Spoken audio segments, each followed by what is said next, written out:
Hello friends, welcome to Salem traditional kitchen. இன்றைக்கி நம்ம கிச்சனில் பிரண்டை துவையல் எப்படி பண்ணுறதுன்னு பார்க்கலாம் வாங்க.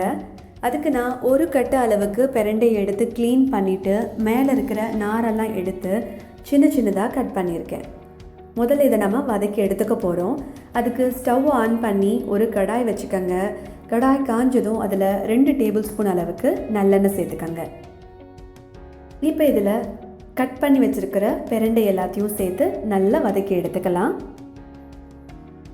பிரண்டை நல்லா வதங்கலைன்னா நமச்சில் எடுக்க ஆரம்பிச்சிடும். அதனால் ஒரு குறைஞ்சது 5 நிமிஷமாவது நல்லா வதக்கி எடுத்துக்கோங்க. நம்மளோட சேனலில் ஆல்ரெடி பிரண்டை பொடி எப்படி பண்ணுறது அப்படின்றதும் போஸ்ட் பண்ணியிருக்கோம். அந்த வீடியோலேயே பிரண்டை எப்படி க்ளீன் பண்ணுறது அப்படின்றதையும் போஸ்ட் பண்ணியிருக்கேன். தேவைப்பட்டால் அதையும் செக் பண்ணிக்கோங்க. பிரண்டையை க்ளீன் பண்ணும்பொழுது கையில் லேசாக எண்ணெய் தடவிட்டு க்ளீன் பண்ணுங்கள், இல்லைன்னா அரிப்பு எடுக்க ஆரம்பிச்சிடும். இப்போ ஒரு 5 நிமிஷம் கழித்து பாருங்கள், பிரண்டையோட கலரில் நல்லா சேஞ்ச் ஆகிடுச்சு, நல்லா வதங்கிருச்சு. இப்போ இதை எடுத்து ஒரு பிளேட்டில் மாற்றிக்கலாம்.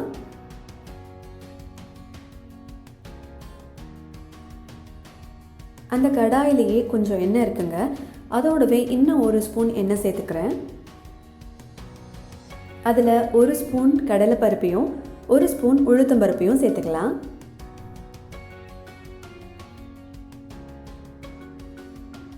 சேர்த்துட்டு லைட்டாக கிளறி விடுங்க. அடுத்து 5-6 பல் பூண்டையும் ஒரு சின்ன துண்டு இஞ்சியை 2ஆக கட் பண்ணியும் நான் சேர்த்துக்கிறேன். காரத்துக்கு ஏற்ற மாதிரி வரமிளகாயை சேர்த்துக்கங்க. இது கூடவே 10 சின்ன வெங்காயம் தோல் உரித்து சேர்த்துக்கங்க.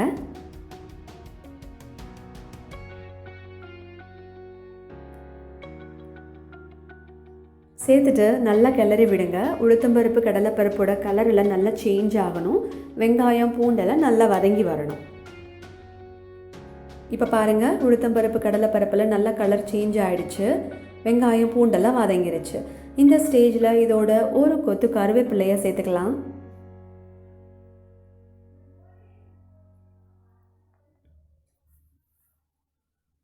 அடுத்து தேவையான அளவு தேங்காய் துருவல் சேர்த்துக்கலாம். நான் 1/2 மூடி அளவுக்கு தேங்காய் துருவல் சேர்த்துக்கிறேன்.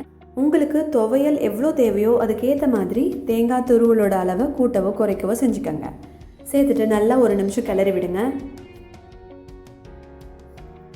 இது கூட ஒரு நெல்லிக்காய் அளவுக்கு புளியையும் சேர்த்து நம்ம கிளறி விட்டுடலாம்.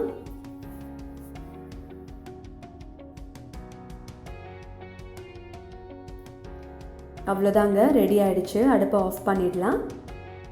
தேவையான அளவு உப்பையும் ஆட் பண்ணிடுங்க.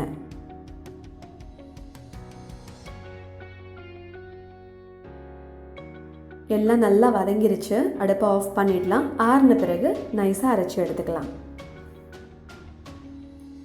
இப்போ நல்லா ஆறிடுச்சு. ஒரு மிக்ஸி ஜாரில் சேர்த்து தேவையான அளவு தண்ணி விட்டு நைஸாக அரைச்சி எடுத்துக்கலாம். பாருங்கள், சூப்பரான ஹெல்த்தியான பிரண்டை துவையல் ரெடி ஆகிடுச்சு. இதை எடுத்து ஒரு பவுலில் ட்ரான்ஸ்ஃபர் பண்ணிக்கலாம். இதே மாதிரி நீங்களும் உங்கள் வீட்டில் செஞ்சு சாப்பிட்டு பார்த்துட்டு எப்படி இருந்ததுன்னு எங்களுக்கு மறக்காமல் கமெண்ட் பண்ணுங்கள். இந்த வீடியோ பிடிச்சிருந்தா லைக் பண்ணுங்கள், ஷேர் பண்ணுங்கள், சப்ஸ்கிரைப் பண்ணுங்கள். தேங்க்ஸ் ஃபார் வாட்சிங்.